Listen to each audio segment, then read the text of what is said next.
the most recognized source of hip-hop and R&B on the planet. This is the EMillio EgBar Show. Real hip-hop and R&B. Peace, ladies and gentlemen. What's really good? How you living? It's your boy EMillio EgBar, and I want to say thank you to each of you for taking the time out of your busy schedule to join us once again here for another edition of the EMillio EgBar Show. And here today, ladies and gentlemen, we got a bit of nostalgia on the line for y'all, man. I'm definitely honored and delighted to have this next guest joining us here on the show and calling in and rocking out with us straight out of Bowling Green, Kentucky. We have on the line, y'all all know him as Big V, the lead man of the Nappy Roots. What's good, Big V? How's everything, man? How are you? What's happening, man? Just holding it steady. What's going up top, man? Man, right now, there's a little bit of everything going on up here, man. We got snow one day, then we had 50-degree weather the next day, then we got all this crazy stuff happening with drones. I can't call it. How's everything on your side of the world? How's everything with you? Low enough to get caught. But, man, it's easy, man. Going through a little bit of climate change like everybody else. Mm-hmm. And just still pumping out the hits, man. I'm sitting at my dispensary right now, on my own dispensary. And so just another Friday in Bowling Green, man. I hear that. So congratulations to you on the dispensary business, man, because, you know, I see a lot of people right now is venturing into the cannabis lane when it comes to, you know, starting up a business and everything. So what drove you in that direction to get started with cannabis? I was a weed man before Nappy Roots took off. Mm-hmm. Then, we went everywhere. And then about 13 years ago, man, the old lady dropped the kids off at my mama's and never looked back as an adult. So I had to quit rapping and just raise kids. Mm-hmm. So I set rap down, and the second album, Nappy Roots, was downloaded 11 million times illegally on Napster. And so we didn't get the dough, but 11 million people data, you know? Mm-hmm. And so I created a QR code that you scan it, and you got the album. I just put a QR code on cannabis products. Mm. You know, and knowing 11 million people and the computer makes the world small. Mm-hmm. So I opened up a dispensary, man, and started working with mental health and cats that was going through what I've been going through, and maybe not even going through what I'm going through, just mental health, the recovery, the smart way to recover with your mind, you know? Mm-hmm. That's what's up right there, you know. I'm sorry, go ahead. Nah, just got into that direction, you know, mental health. Okay. Here I am at the studio and at the dispensary and studio. So I'm Vito all in one. Mm-hmm. That's what's up, man. So that's what's really good, man. You know, because we all know that the weed business and the music business goes together hand in glove and all that good stuff, man. So congratulations to you on that.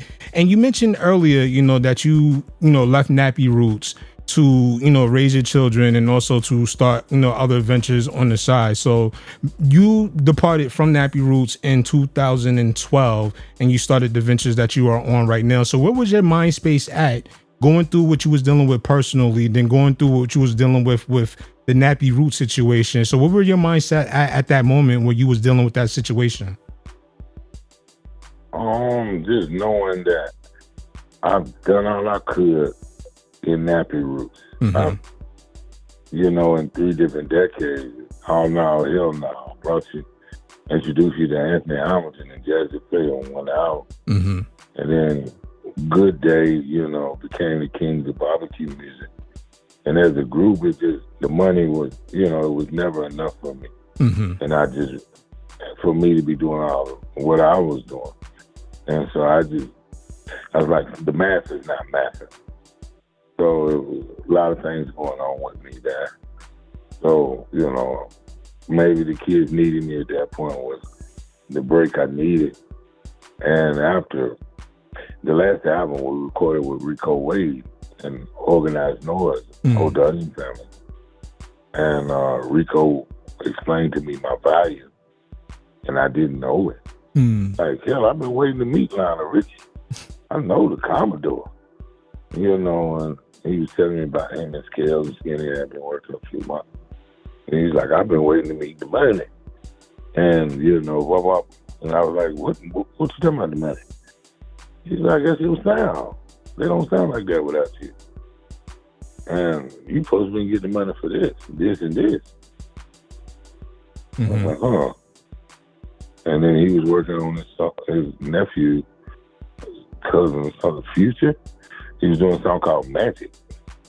And he was like, man, so I was begging Rick, you know, put up my music, man. I need you to, you know. He's like, nah, man, you ain't from Atlanta. He said, V, think about y'all boys, y'all don't know what's that territorial. And it really is.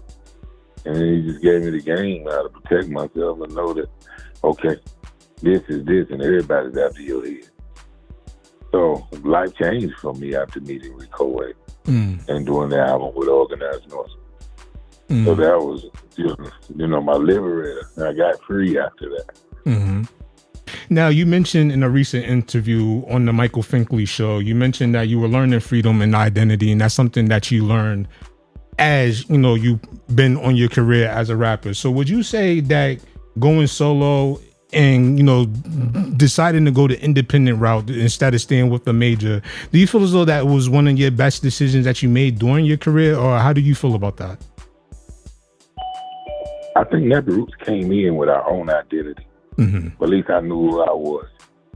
And then you found that was most people's hang up. Somebody wrote their big single. But after meeting Andre Harrell, and he made it plainly, nobody gets here on their first swing. How'd you get here? Who done this? Who done that? And, you know, and I was telling him, he's like, Lord, all right. And so I think my solo music, after the group experience, you know, nobody's your friend. Everybody got the check and they got the money and they laughing at you. And then I was like, wow. But having my own identity and being Lionel Richie of the Commodores, and that's my sound. So I was confident anyway. And I just needed to be pushed off the porch. I needed a reason. And now realizing nobody's gonna come and get you, nobody's gonna help you. It's you. Now what? And so, you know, being a weed man before Nappy Roots, I went back to the same thing that made me a star.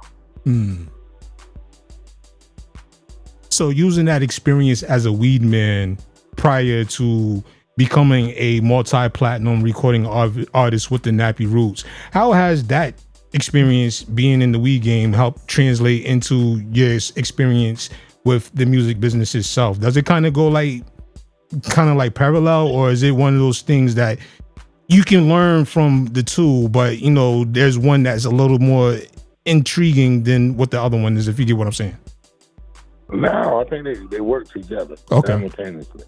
The relationships you have being the weed man, the people you get to see being the weed man, the everyday conversation, the lingo, the feel when the money's short, my last 7 grams, and the problem and the thoughts that come to a man's head when he hear that. And you learn like, okay, like you selling 20s. Just break it down like that.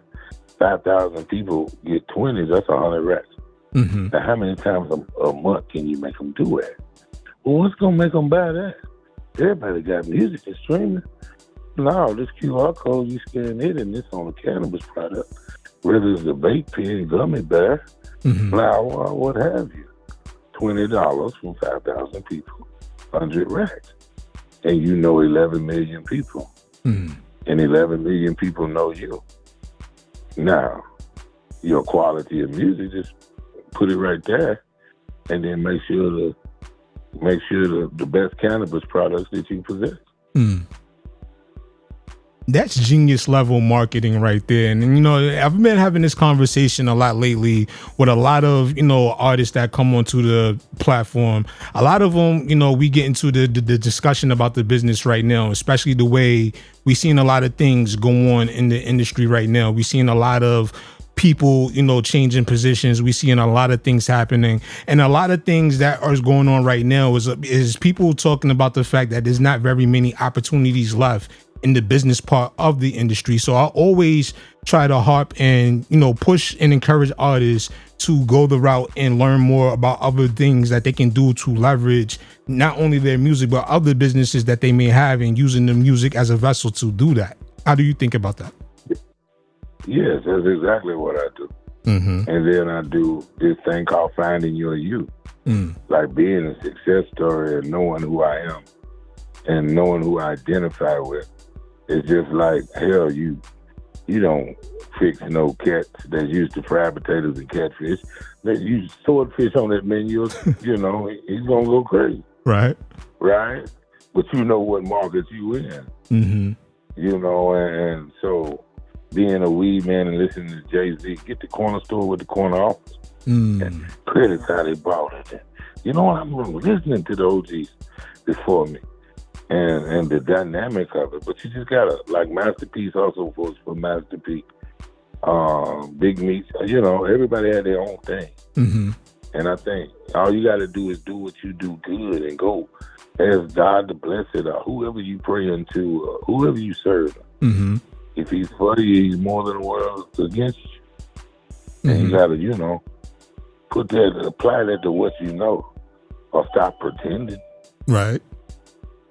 That is, you know what I mean? Absolutely. Definitely got to apply it. What's the purpose of learning something if you're not going to take the information that you've learned and apply it to what you're trying to do, especially if you're in a space right now where you're trying to, take your matters into your own hands and, run your own business or be responsible for your own brand. Why not apply it, You mentioned earlier also in a conversation that you had on another platform, you mentioned that you once had a sit down or a conversation with Prince, God rest his soul, at a Grammy luncheon that you had once before.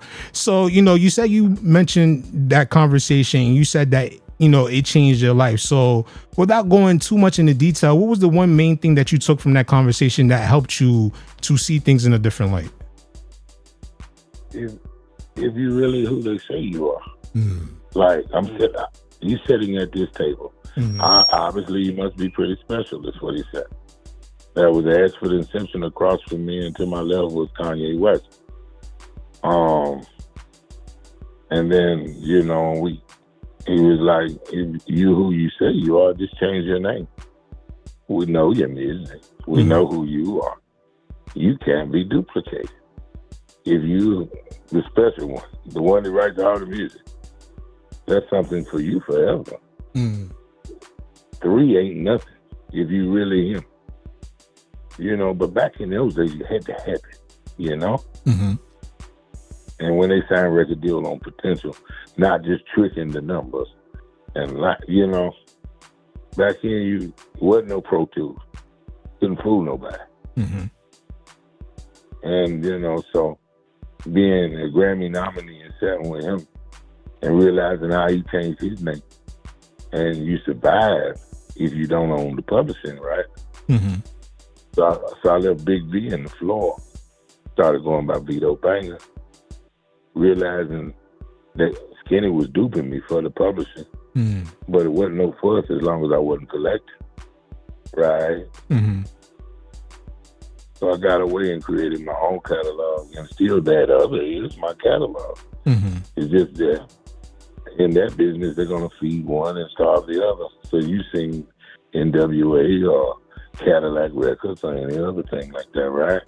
Mm-hmm. So I came as Muddy Waters, but I left the Howlin' Wolf. Mm-hmm. I don't bar against this dough.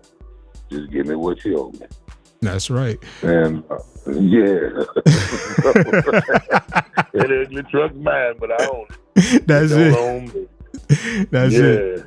So with that whole situation, what would you say, like with your experience in the music industry, what would you say was the worst case scenario that you found yourself in, not only as a member with Nappy Roots, but also as a solo artist. Like, what were some of the challenges that you had faced that you had to learn to overcome? Being that, you know, you seeing now you in the industry, you seeing how things is doing, and you seeing how the business is being done, and you finding out all these different things. So how did you go about that? What was your the worst case scenario that you dealt with? Realizing everybody's on some sucker shit. It's like we watching the NBA right now, right? And you watching all these people on these podcasts, and they had these opinions about the game and who was what and what was this, you know, back when they played, and then as you in the game, your youngest part, you realize how music sounded that way before you got there. And then when you get there, it sounds this way. And you don't know you the new blood in the water. You don't know you the new mock version. And everybody's making a version out for what they heard from you. You see what I'm saying? Right. When I come in the game, Rockefeller and Master P were the biggest, you know? He had Kanye West and just Blaze had us looping them slow, you remember? Oh, yeah, even definitely. Though what you do is wrong.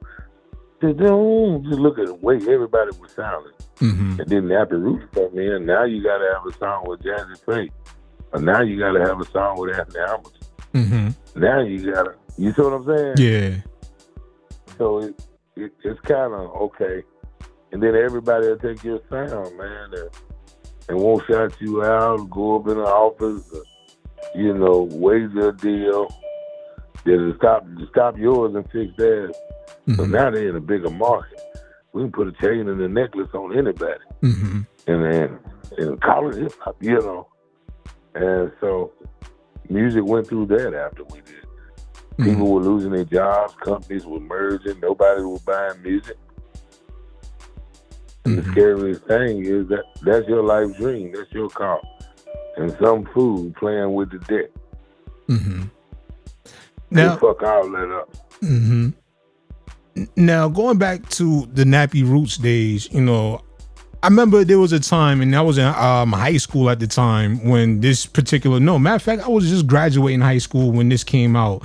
And I remember one of the biggest records to me at the time that was on the mixtape. You didn't really hear it on the radio, but you heard it on the mixtapes. Was the All Nah remix that had Cameron on it, and that's what really opened my ears even more so to groups outside of the Nappy Roots as well when it came to the South. Because being, living on the East Coast, it took a lot for us to catch on because here we was used to predominantly New York rappers, Philly rappers, Jersey rappers, rappers basically from East Coast, Chicago, LA or whatever the case may be. But then you guys come along, you drop All Nah Hell Nah, and then that thing, I remember that song was just crazy that whole summer. Then we heard Cameron jump on it, and it was like, yo, that's just like, to us, that solidified it. So like with that whole situation, how do you feel? Do you feel like that changed things for you guys as Nappy Roots, or was that something that didn't really have much of a stake in the trajectory you guys was going because the song was already hot? It just didn't really need a feature on it. Big ups to Dipset anyway. We fans.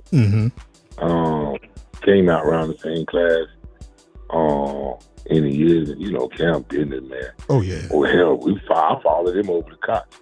And that was something Mike Kern was doing. Was working on his legacy. It was like Test Records. And, we needed the East Coast mix. And everybody used to go get the same people. Yeah, we wanted to fuck with Cam. Because, he always been him. And Twister was on the remix. We was on Atlantic. And then we was just now learning them East Coast boys moving around deals and doing shit. So, man, met Nori at DC at our homecoming. And then as kids, we was on deck and watching Outkast get booed at the Source Awards for being the best group. Over my D-So, and then having to go back down those roads and deal with those same DJs. We walking in, how y'all doing? Niggas imitating us. What's up, dog? Who you talking to, B? And we didn't know about shorts and Timberlands and shit.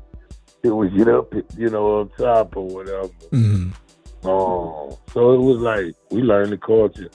We watched it like everybody else did on MTV.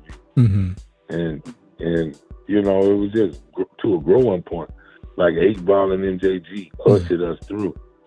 Yeah, as far as we was dancing to Keras One and Chuck D and MC Light, Daddy Kane, and then we finally heard EgBar and MJG in '93, right after Scarface and the Ghetto Boys and Lou. And, those were different regions, but we didn't know anything about territorial until we started traveling and up to New York where they snatched chains. And we, it was different rules, And, man, so up top, our managers was from up top. Yo, B, slow up, son. Yo, B, you can't tell no niggas where we at, yo, B. People will tie you up, yo. Right. It ain't that friendly shit you used to, nigga. And New York nigga come up here whisper to you, and you're in the room full of family niggas, but he's talking to you, yo, you get it through the ear, yo. And, so, just seeing it, man, the nature of an East Coast dog, a New York dude or an Up Coast dude from a Southern cat. It was just different. Man, like I said, man, that was one of the records that really put you guys on my radar. And then when Cameron came and he jumped on it, that was one of the things that really solidified me. I'm like, yo, I can really rock with these dudes. And then I was listening to, Po Folks, and then hearing Good Day and all the good stuff. I think it was Po Folks was the one. Yeah, it was Po Folks was the one that actually really opened my ears to Anthony Hamilton. Then coming from where I come from, that dropped, and that really got me really paying attention to Anthony Hamilton too. So that one record right there, man, that solidifies so many different things for a lot of people. And I know back early when the whole thing, the transition happened, where the East Coast was starting to kind of wind down as far as being the dominant force in hip hop and in music in general, and we started seeing the emergence of the South. I asked you this because I've heard you mention before that you come from segregation, and that was a lot of the influence in your music. Now, fast forwarding it to the days as the South is starting to emerge as a force in hip hop, do you feel like it was a little segregated back then, with Southern artists starting to break in more to the mainstream hip hop, or how do you feel that transition was for Southern artists at that time? Hard as hell. We love Prodigy and Mobb Deep. We, I harp on it. And then, when they talk about top 10 and top rappers, I'd be like, oh, who's goddamn scale? We know 2 songs from that nigga. He ain't like that. We heard his album, and then we come up top, this nigga's a god. And I'm like, oh, hey, y'all. And so it was real rough. And okay, I guess from the South, if you brought that music down there, they couldn't relate either. So I just looked at it as both shoes. And then you actually meet people and tour on the East Coast, and meeting black women that's never danced with black men, and damn, that's some Southern energy, baby. We looking at them like niggas don't look at us like that down there, up here. It was it really, we going to places, Rhode Island, Cape Cod, up top at Boston universities, and just different. And so it was definitely a breakthrough to be one of the pioneers to come after Outkast and Goody Mob and Scarface and the Ghetto Boys and EgBar and JG, and to be right in line with that. And then Ross came, done his thing, Trick Daddy, and not to miss anybody, So now everybody hollering Memphis, and they had their own world. We didn't know that they don't play nobody music in Memphis, but Memphis though. And they don't play nobody music in Texas, but Texas though. I heard that before. You see what I'm saying? Yeah. So I understood New York at that time. Now I do even more so that they love their own. where we watched y'all for so long, it's kind of Jim Crow for us at times. Because we ain't used to us sticking together. You know, like, you got to see 5 gatekeepers in New York before you even know. That's true. Where it be one. You know what I'm saying? Yeah. And that was the one thing, us, New York and throughout the East Coast and all that in general. That was the one thing that we did admire a lot about Southern artists and the way that, the South really pushed each other to get on. Like up here, like it started becoming one of those situations where it got so fierce competitively, where it's like you was alienating, creating more enemies than you was like, valuable people that you could collab with. We understand it comes from a very competitive space when it comes to hip hop. So we get it like that. But the one thing that we saw when we saw, so many of you Southern artists that was out there, that was just pushing one another, that was just showing up at each other's shows, that was collaborating and just spreading love all across the South. Like that was something that we really started to admire, because we feel as though that was one of the main things that really propelled the South to the forefront, that what we're seeing right now. And y'all held it down for like almost 3 decades now. So how does that feel? Yeah, man, you talking about Lord, we celebrate it. And then me being alone now, you can hear it in my music. Like, I'm as close to New York as I am in Miami. Like, Vito, smack dab in the middle. Like, they don't claim us in the South. And they don't come, we right there Midwest. Once Nelly opened the sea with Country Grammar, Atlantic was on the next plane to Kentucky. So, and my kid's mother is from St. Louis.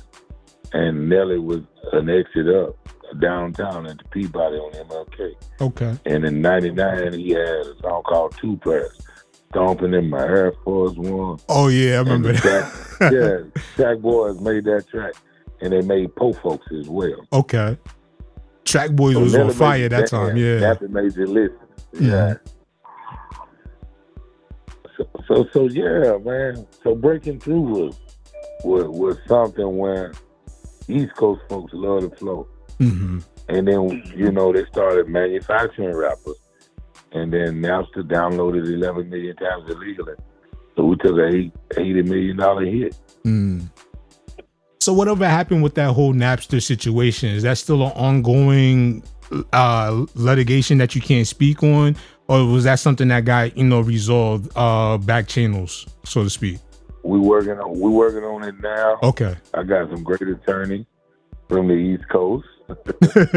and now, like all I'm doing now is daytime parties, really. I hear that. Meet and greet. Like from 1 to 6. Me and people your age, if I'm listening right, we won't be in the house for 7, right? Man, listen. I'm one of the type of people, if I don't have to go nowhere, if I don't have to leave my crib for nothing, I won't. And if I'm outside, I'm just like what you just said. I want to be in the house before it get dark. I want to be settled down. I want to be chilling. I'm done with the club scene and all that. So day party, might catch the beef ribs, slow dance and margarita factory, with the great foxes. Yeah. With the rest of the silver foxes out here. And, a product, a meet and greet. And, spend my $100 and go home.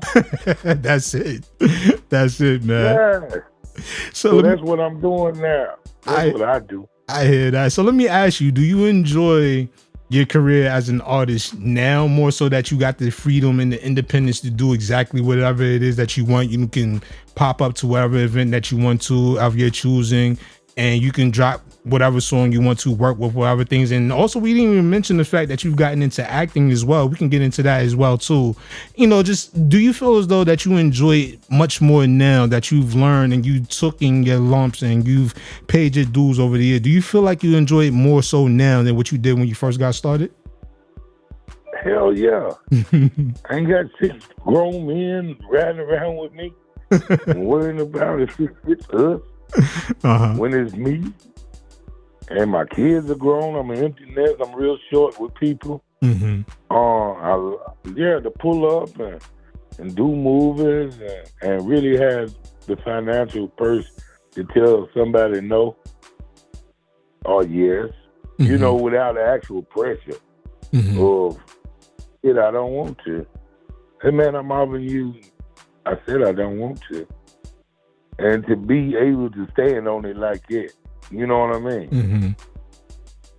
So yes, I love it now. I love it that I know my demographic. You know, you can't just put me on the concert with what's color. I'm like, nah, shit, somebody might, what I'm gonna do, bring out somebody who wants to go home after this is over. You know what I mean? Right. So, yeah. So now I'm popping up at a versus battle with Andy Hamilton and music.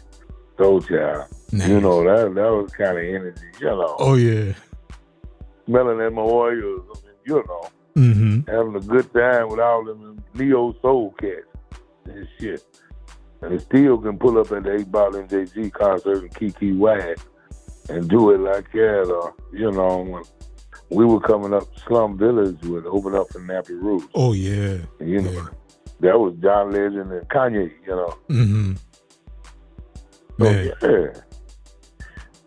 Man, that's dope right there. So let me ask you, like, when you got started with all this, at the time when you was just, you know, on the come up, did you ever imagine that a guy from West Bowling Green, Kentucky would ever make it to this particular point of your life where you've been a multi-platinum artist, where you've signed with a major record label, where you've done all the things that you've accomplished up until this point? Did you ever imagine that you would be in this space right now today? I thought I was there early, too early. But over the last 20 years, to stay here, and when everybody comes out with a rap, they compare them to me. And then, you know what I mean? Right. To really be in the mix for 20 years and to really understand what's out there. I thought all of this will be that. I thought I was that early. But now I know at the test of time, and hearing rappers go and rappers come, and a different person around him could change that thing. And me being solid, you know, the whole time, and sticking to what I know, working class. I could never fall out. My first big record was All My Life I've Been Poor. And not have to have a facade or something. Lame ass image I can't keep up, and worrying about spinning the block and some old lame ass shit like that. And folks know you and love you for being reality and actuality. Ah man, it's priceless. And yeah, I dreamed of it. And my mama's a preacher, so I'm a preacher's kid, so I got the face that'll move, you know, move a big old mountain. So yeah, I dreamed it, but I didn't think I would stay in the group as long as I did. Oh, man. But everything else, yes. And you mentioned, you know, some of the music, you know, that you speak of, that you have pointed out so far. And one of the ones that I wanted to mention, you know, because we was getting into the conversation about Southern artists and the hardships you guys faced breaking in and getting to the level of notoriety that you guys are at now. But one of the songs that I was listening to earlier that I'm like, yo, this is really dope, and it gives like a beautiful homage to all of the Southern MCs that have come across our speakers over the decades. And that one right there is Southern MCs. Now, with that one right there, like, you know, when you made that one, what was the response that you got back from it? A lot of folks don't get it. And then a lot of folks do. They're like, man, yeah. Damn, we do say a lot of shit that really be like, I know E40 is the king of spiritry. That's daddy. That's Uncle Earl now, when it comes to rap slogans and things. But Southern MCs, you know, we made Bling Bling. Pliers is responsible for Goon and Becky. Wayne did Carter 3 with no P in her pad. Still wound up to bring you Drake and Nicki. Southern MC. You know, and all the things that we did as Southern MCs, and to be one of those. You know, like, and then paying homage, you know. I remember EgBar and MJG had me feeling like a rapper was the thing. The P didn't know East or West. but MTV and BET played that heat. Big Les, Joe Claire, Fab Five Freddy had me pumping my fist like the great Chuck D. Who knew we danced to me so horny? Or Doo Brown and Jam on it. You know? Yeah. and it was just, as a kid watching this shit, like, before EgBar and Jay-Z, all we seen was Trap Called Quest, or Cash One, Jungle Brothers, Rock This Funky John, But it was never that Al Green sample that, EgBar and Jay-Z, when that hit, Andre and them and them Kangos showing you about Atlanta, Georgia. Mm-hmm. Man. So, So to rap it and be a Southern MC, and really be one of the influencers and to realize some of the things that we had done. Absolutely, man. And let me tell you, yo, like, I was one of those people, it took a long time for me to catch on, but it's like now that I've gotten older, now that I've learned to, appreciate more music and open my ears to other things just outside of my own echo chamber when it comes to music, I can really sit back and then, just listening to that song earlier today, Southern MCs, I can just really just sit back and just think that, a lot of the stuff that I didn't like early on, and now that I heard that song and then just sitting back and just thinking about it, I've really come to appreciate what the Southern culture has done for hip hop overall, because like I said earlier, it was super competitive. It was all this other stuff. You guys made it fun again to have fun making music. You guys made it fun again to get in the club and dance to a rap song. You know what I'm saying? So I definitely want to thank you, my brother, for the contributions that you made to hip hop and everything that you've done for us, not only just with Nappy Roots, but as Big V, the solo artist as well. Man, thank you, brother. Mm-hmm. Man, your energy is warm as a damn granny's robe, yeah? And man, just thank you. And everybody on the East Coast, I'm a fan of the lot. Love Jay. Big fan of 50 Cent. I love his militant. And Nas is always special. I like Rod saying, Shantae, congratulations to her Grammy. Live on Stage was one of my favorite videos as a kid to look at. Biz Marquee called The Vapors. Mm-hmm. Let me see. I go back to Crush Groove, and especially the Fat Boy. Shout out to Cool. He last one of my, I know a lot of people on the East Coast, and man, oh man, a lot of stories out there. Had a good time in Chelsea. We've done a lot of shows out there. Coney Island, Jones Beach. Was on the Sprite Liquid Mix tour with Jay-Z and William Pharrell when he was Neptuning. Oh man. And and I was in the house that night when Jay-Z acapella. He said, I had a dream. I said, he said, that big, he said. And man, it was 50,000 people out there. And everybody be the fuck quiet and let the king do his bidding. And man, that's the most amazing shit I've ever seen. He said, I ain't never done this shit before, y'all. Listen this. And it was all a dream. And he did that shit a cappella, man.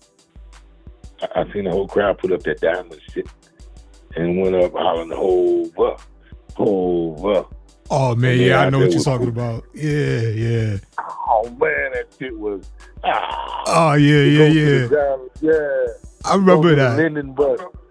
Yeah, man. Like, that's that night I realized, man, there's other than that's him. Mm-hmm. And definitely want to say hip-hop is, I seen that. I was there that night. I was with Big Daddy Kane the night Jam Master Jay was slain. Mm-hmm. We was doing a show at the Tabernacle. Mm-hmm. And, and just coming in the game and being ushered in right, we used to travel with Shock G and Digital Underground showed us how to do it. Mm-hmm. Yeah, and they were West Coast boys. But yeah, watching Jay-Z on that tour made me, shit, I'm decent. You know when I'm sitting there with Andre Harrell, and he's like, man, how the fuck y'all get here, man? Mm-hmm. And, with a super producer or nothing, I was telling him we don't have an urban radio station where I'm from. Mm-hmm. The biggest store where I'm from is Super Walmart. He said, you bullshit. Nah, man. And, they showed me the ropes. That's what's up, man. Hey, well, we want to say thank you, man, for, taking the time to join us here today. I truly, truly do appreciate you, man. This was definitely dope, and I hope you enjoyed the conversation as well.